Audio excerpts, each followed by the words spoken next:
ये सिर्फ एक फेस्टिवल नहीं है, ये शक्ति, शांति और नई शुरुआत का सिंबल है। 9 दिन नवरात्रे के माँ दुर्गा के हर 9 रूप को डेडिकेट करते हैं। जयंती मंगला काली भद्रकाली कपालिनी दुर्गा क्षमा शिवा धात्री स्वाहा स्वदा नमो। ये एक्चुअली शुरुआत होता है। अब अंग्रेजी वर्ष अगर कहा जाए तो इंग्लिश कैलेंडर जो है 1 जनवरी को चेंज होता है और उसको न्यू ईयर बनाते हैं, लेकिन जो हमारा हिंदी संवत स्टार्ट होता है, नवरात्रि का मतलब संवत की प्रारंभ हो जाना। कई जगह इसको गुड़ी पड़वा भी कहते हैं, जहाँ पर हम लोग साउथ में, पुणे में मैं रहता हूँ, वहाँ गुड़ी पड़वा के रूप में इसको मनाते हैं। नॉर्थ में चैत्र नवरात्रि के रूप में इसको मनाते हैं और हर जगह अलग अलग फेस्टिवल के रूप में एक नए वर्ष को हम लोग स्टार्ट करते हैं। तो ये माता रानी की जो हम लोग यहाँ पर उपासना करते हैं, नवरात्रि में निश्चित रूप से माता रानी की जितनी पूजा हम लोग करेंगे उससे पॉजिटिविटी बढ़ेगा। क्या आप बताना चाहेंगे क्या इसकी इम्पोर्टेंस है? जय माता दी, ओम नमः शिवाय आप सभी को। मैं हूं मान्या, आपकी दोस्त और आपकी होस्ट।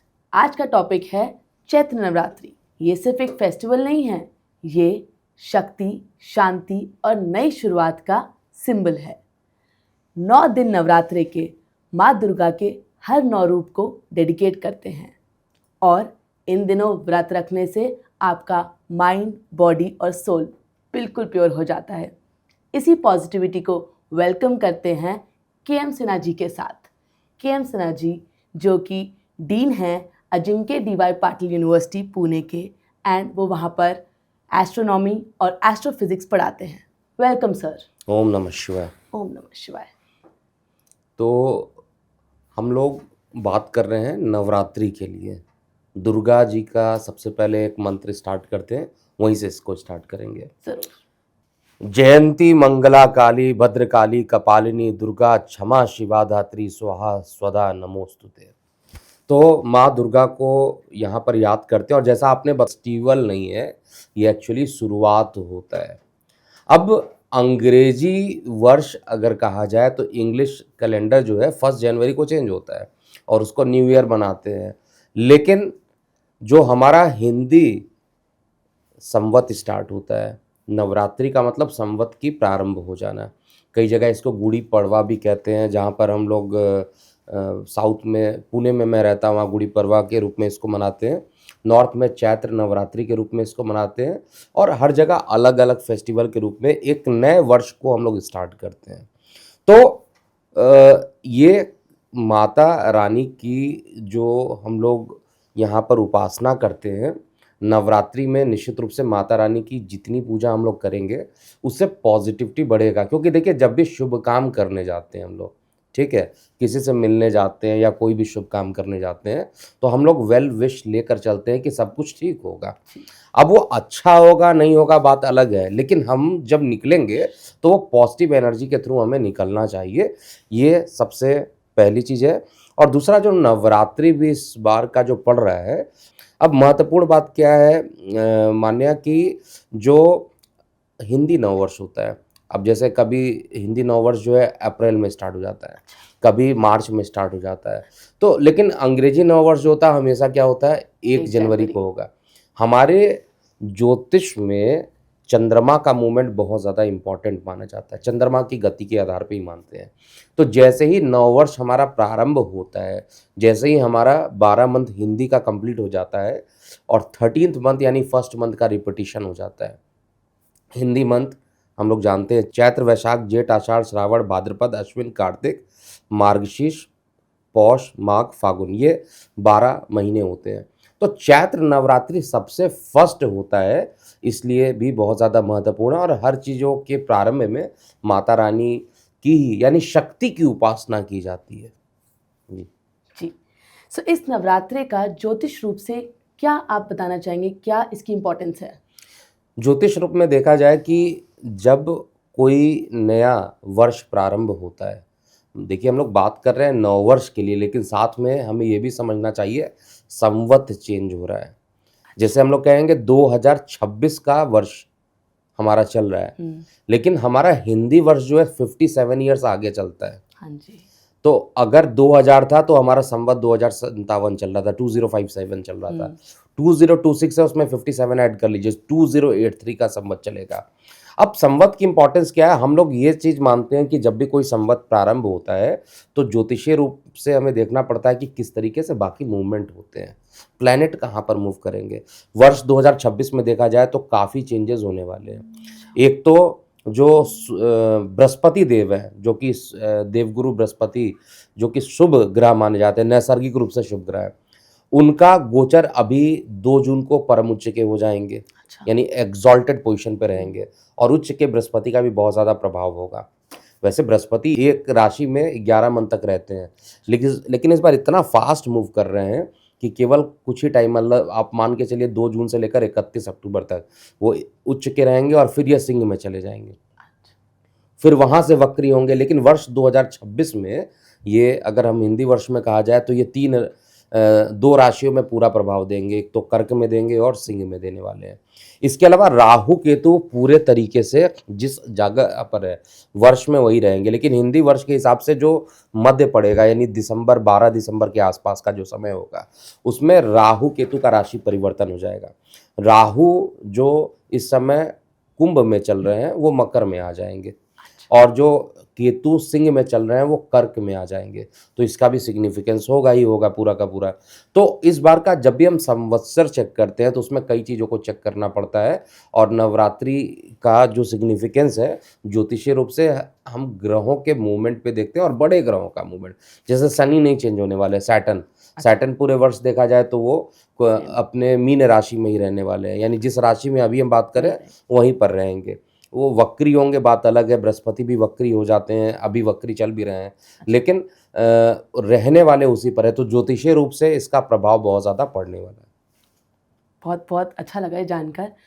अब मुझे ये भी जानना था कि माता रानी, जैसे हमें पता है कि उनका वाहन शेर है, बट सुना है कि इन दिनों वो अपना वाहन बदल लेती हैं। इस पे आप क्या कहना चाहेंगे, क्या धारण कर लेती हैं वो? देखिए, सबसे पहले देवी पुराण में ये कहा गया है, भगवती पुराण अगर आप पढ़िएगा, देवी पुराण पढ़िएगा, तो दुर्गा सप्तशती जो लिखा गया है उसमें सप्तशती, सप्त मतलब 7 और शती मतलब शतक लगाना, जो जैसे हमारे क्रिकेटर्स लोग शतक लगा देते हैं, हाँ जी। तो 7 शतक यानी 700 श्लोकों से मिलकर बना है दुर्गा सप्तशती। तो जहाँ पर हम लोग माँ दुर्गा की बात करते हैं वहीं पे उनके सप्तशती को आप भूल नहीं सकते हैं। देवी पुराण में ये कहा गया है, हालांकि देवी पुराण अलग है, सप्तशती अलग है।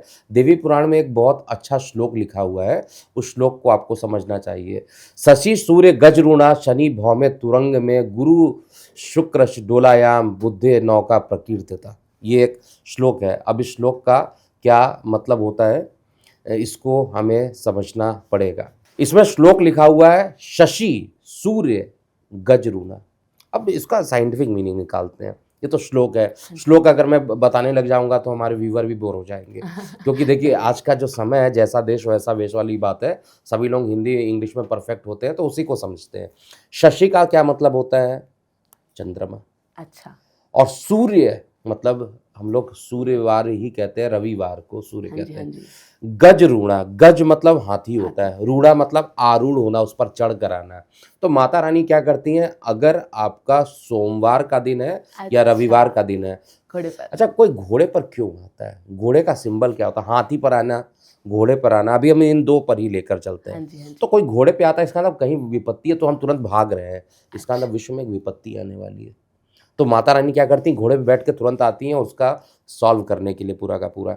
तो इसीलिए एकदम देखिए जो लिखा हुआ देवी पुराण में, और उसको आप देखिएगा आने वाले समय में, मैं अपने यूट्यूब चैनल पे भी बता चुका हूँ कितना कठिन समय आने वाला, 2 महीना होने वाला, 27 अप्रैल तक का है, और इस बार का जो कॉम्बिनेशन भी बन रहा है काफ़ी अच्छा नहीं बन रहा है।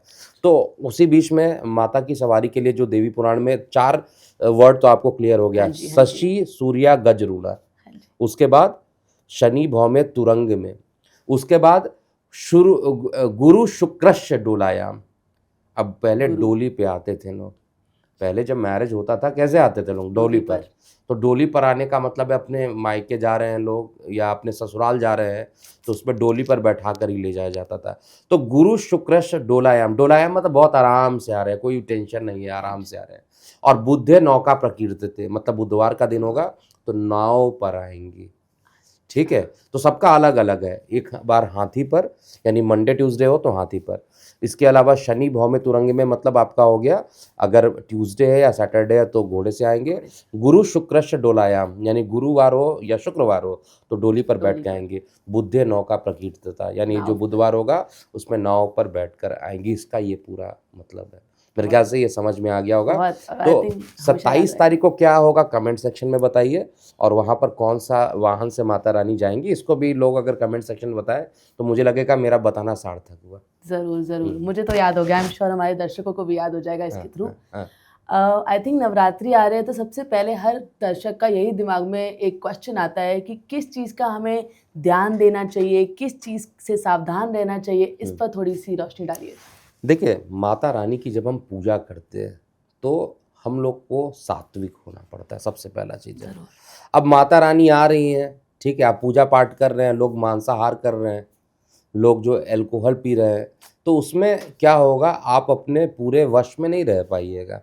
ठीक है, और मांसाहार करना क्यों मना किया गया है हमारे शास्त्रों में? क्योंकि जब हम मांस का आहार करते हैं तो हमारी शक्ति या सोचने की जो क्षमता होती है उसी की तरह हो जाती है।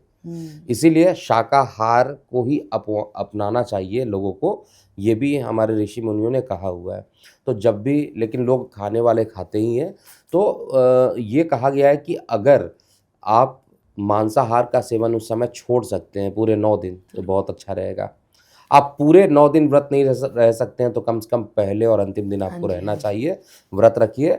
और लास्ट दिन जो है हवन करना चाहिए। हवन करने के बाद जो है पूजा संपन्न होती है। इसके अलावा कलश स्थापना की बहुत ज़्यादा इंपॉर्टेंस हो जाती है। कलश स्थापना, कलश स्थापना आपने देखा होगा कि किस तरीके से हम जौ को डालते हैं और उसके ऊपर घड़ा रखते हैं, फिर उसके अंदर पूजा करके, मतलब अगर बताना शुरू करेंगे तो पूरा 2 घंटे का पूजा हो जाएगा। तो मैं बेटर रहेगा कि दर्शकों को कि इसके जो मंत्र होंगे अगर डिस्क्रिप्शन बॉक्स में आ जाता है तो आप देख लीजिएगा किस तरीके से हम कलश की स्थापना करते हैं। और धीरे धीरे जौ भी देखिएगा तो वो हरियाली लेकर चारों तरफ निकल जाता है। तो वो बताता है कि एकदम जो प्रोसेस चल रहा है एकदम सही प्रोसेस में आपने पूजा किया हुआ है। और इस बीच में सबसे बड़ी चीज़ है, मैं एक ही चीज़ मानता हूँ, दिल साफ होना चाहिए। पता चला कि मैं भगवान की पूजा कर रहा हूँ या आप भगवान की पूजा कर रहे हैं और पता चला दूसरे के बारे में आप कुछ गलत सोच रहे हैं, ठीक है, आपकी सोच गलत हो गई है, तो आपका सोच अच्छा होना चाहिए, आपके इंटेंशन अच्छे होने चाहिए, तभी माता रानी प्रसन्न भी होंगी। पता चला माता रानी को तो आप वो कर दिए और दूसरे को आप मन ही मन चिल्ला रहे हैं, तो माता रानी कंसंट्रेशन आपका नहीं स्वीकार कर सकती हैं। ठीक है, तो ये कुछ ना कुछ सिग्निफिकेंस है जो कि हम लोग को करना चाहिए। लहसुन प्याज नहीं खाना चाहिए, उसको भी हम लोग अच्छा नहीं मानते हैं। तो उस समय बाकी दिन जो लोग खाते हैं खाइए, लेकिन आहार में भी लहसुन प्याज को हम लोग नहीं अच्छा मानते हैं, उसको नहीं खाना चाहिए। और वस्त्र भी सिंपल पहन के रहना चाहिए। और माता रानी की पूजा श्रद्धा के साथ अगर करते हैं तो रिजल्ट अच्छा आएगा। एक और चीज़ है ना जी, जो लोग व्रत ना रख पाए, किसी भी कारण उनकी हेल्थ नहीं सपोर्ट कर रही है या किसी भी कारण वो नहीं रख पा रहे हैं, तो उनको क्या करना चाहिए ताकि वो माता रानी से भी जुड़े रहें? और देखिए, एक्चुअली में आज का जो रूटीन बना हुआ है, किसी ना किसी को बीपी, थायराइड, शुगर, ये सब बड़ी कॉमन बीमारी है जो सबको हो जाती है, उनको मेडिसिन खाना ही होता है। लेकिन मेडिसिन के अंदर क्या क्या केमिकल्स मिले होते हैं, एक प्रकार से उसको त्याग तो नहीं कर सकते हैं क्योंकि लाइफ सेविंग मेडिसिन हो जाती हैं पूरी। तो सबसे पहला तो मैं कहूँगा कि मन एकदम माता रानी का कुछ नहीं हो तो आप माता रानी को आंख बंद करके अपने मस्तिष्क में उनका इमेज बनाइए, ठीक है, और माता रानी के लिए वही जयंती मंगला काली भद्रकाली कपालिनी दुर्गा क्षमा शिवा धात्री स्वाहा स्वधा नमोस्तुते, ये आवाहन करना चाहिए। माता रानी के लिए आप दुर्गा सप्तशती के जो 3 इम्पॉर्टेंट पिलर्स होते हैं, जिसमें पहले कवच का पाठ आपको डेली करना चाहिए। कवच में माँ काली से आशीर्वाद दिया जाता है कि शरीर के प्रत्येक अंग में कोई रोग ना हो, एक कवच का काम करे, तो कवच आपको मिलता है। दूसरा माँ सरस्वती का जो होता है कीलक हम लोग यूज़ करते हैं, और माँ का ये माँ लक्ष्मी की से हम आराधना करते हैं कि हमें जो है जो फाइनेंशियल क्राइसिस है उससे बचा कर रखें। तो ये हर तरीके से इन तीनों ही चीज़ों का हम लोग यूज़ करते हैं, यानी कीलक का, कवच का और गला का, इन तीनों का हम लोगों को पाठ करते रहना चाहिए। अगर ये भी नहीं कर सकते हैं तो मैं दुर्गा जी के 32 नाम बता रहा हूँ, उन 32 नामों को आपको जाप करना चाहिए। मतलब आप कुछ नहीं तो एक बार 32 नाम बोलिए और उसके बाद माता से प्रार्थना कीजिए कि सब कुछ ठीक रहे। जो लोग नहीं कर पा रहे किस हिसाब से, उनको कम से कम सुन भी लेना चाहिए तो भी होगा। सुनने मात्र से भी ये कहा गया है कि इतना दुर्गा सप्तशती का जो पूरे श्लोक होते हैं इतने पवित्र होते हैं कि जो लोग नहीं कर सकते हैं, केवल सुनने मात्र से भी उनकी परेशानी दूर हो जाती है। तो वो है दुर्गा जी के जो 32 मंत्र हैं, दुर्गा दुर्गतम शमनी, दुर्ग पदुनि निवारणी, दुर्ग मच्छिदिनी, दुर्ग साधनी, दुर्ग नाशनी, दुर्ग उदारणी, दुर्ग नियंत्री, दुर्ग मापाहा, दुर्गमज्ञानदा, दुर्ग दैत्य लोकद्वानला, दुर्गमा दुर्गमालोका, दुर्ग मात्र स्वरूपिणी, दुर्ग मार्ग प्रदा, दुर्गम विद्या, दुर्गमाश्रिता, दुर्म ज्ञान संस्था, दुर्ग मध्यवासिनी, दुर्ग मोहा, दुर्ग मगा, दुर्ग मार्ग स्वरूपिणी, दुर्ग माँ सुर सहंत्री, दुर्ग मायुधारिणी, दुर्ग मांगी, दुर्गमत्ता, दुर्गया, दुर्गेश्वरी, दुर्ग भीमा, दुर्ग भामा, दुर्गबा, दुर्धारणी। ये 32 नाम टोटल होते हैं। तो इस नाम का अगर आप जाप करते हैं तो माता रानी की कृपा भी आपके ऊपर बनी रहेगी। तो ये मैं दर्शकों से कहूँगा कम से कम इतना तो कर लेना चाहिए। नहीं, ज़रूर ज़रूर, आपका अभी सुनकर ही पूरा ऑरा ऐसा पॉजिटिव हो गया है, तो आई एम श्योर अगर लिसनर्स और हमारे दर्शक सुनेंगे रोज़ तो उनके लिए भी बहुत ये इम्पोर्टेंट होगा। Thank you so much Sinha ji. A great news for all of you whoever is interested in astrology courses. Ajinkya DY Patil University is offering online certification under KM Sinha Sir. So you can go to the website or check below description for the same. Om Namah Shivaya.